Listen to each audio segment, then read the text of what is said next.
What are changes to vampire strengths and weaknesses throughout history? I was recently on a podcast, and there were some answers that we couldn't get to because of timing. So the first one was, um, what are some changes to vampires' strengths and weaknesses over history?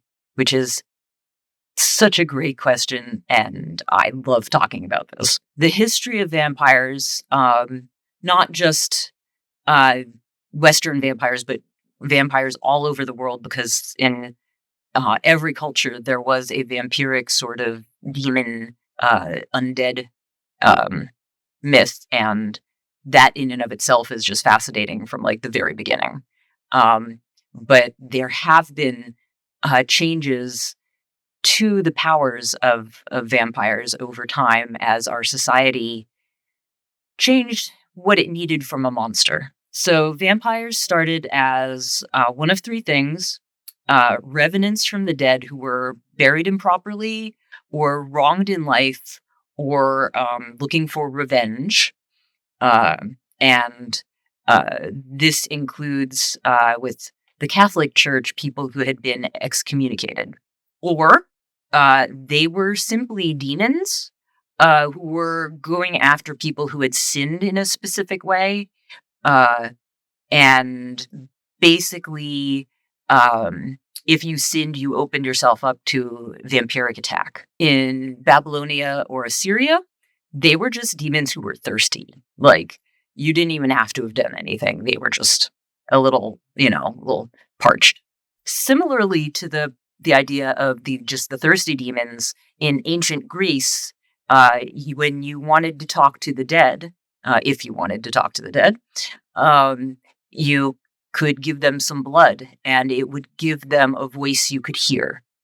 But you didn't want to do that too much, because if you started feeding blood to the dead, they wanted more and more of it, and it got real vampiric real fast. The demon kinds of early vampires had demonic strength. Makes sense.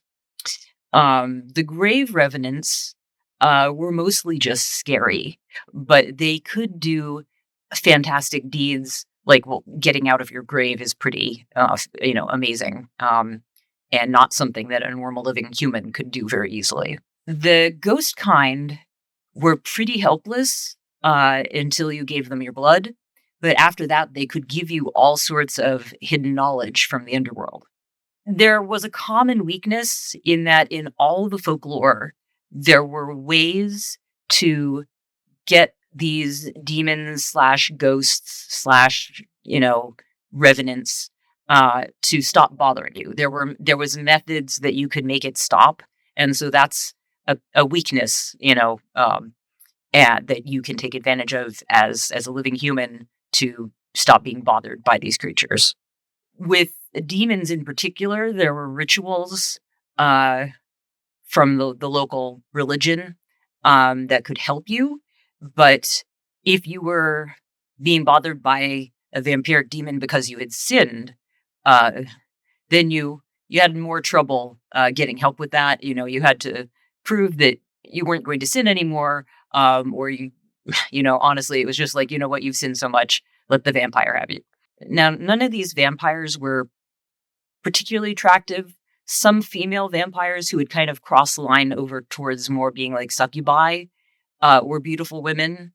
But it wasn't until vampires hit up real hard against Western culture with the Romantic writers and in the Victorian era that they suddenly stopped having this air of the grave about them, being visibly monsters, and started being these suave, sexy, mesmeric creatures that we know of them as today.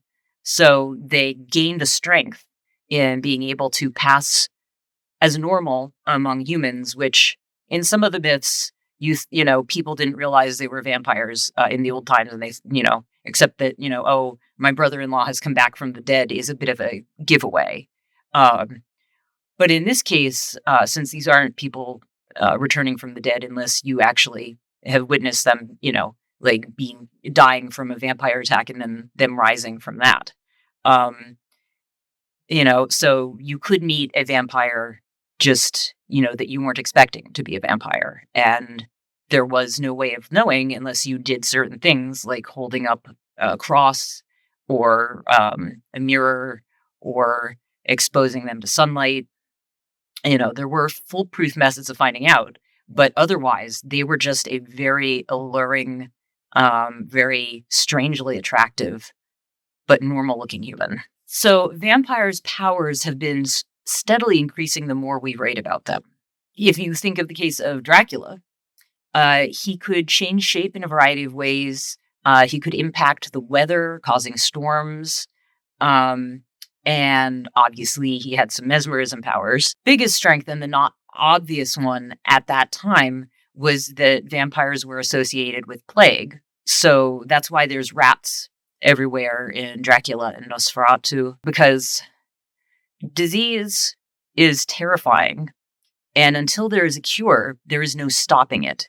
So to have vampires associated with this unstoppable, terrifying thing was actually the greatest power of all, even if people weren't talking about or realizing that vampires were standing in as a metaphor for disease. So that added a real power to the vampiric.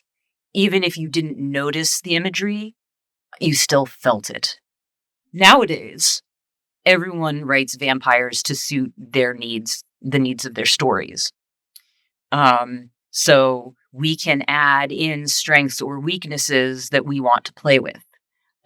For example, vampires never had any trouble with silver, that was werewolves, until Blade came along, and then suddenly silver bullets worked on vampires.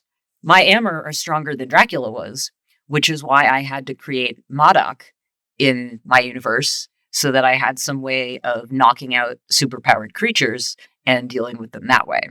You can't have superpowered beings who are completely invulnerable.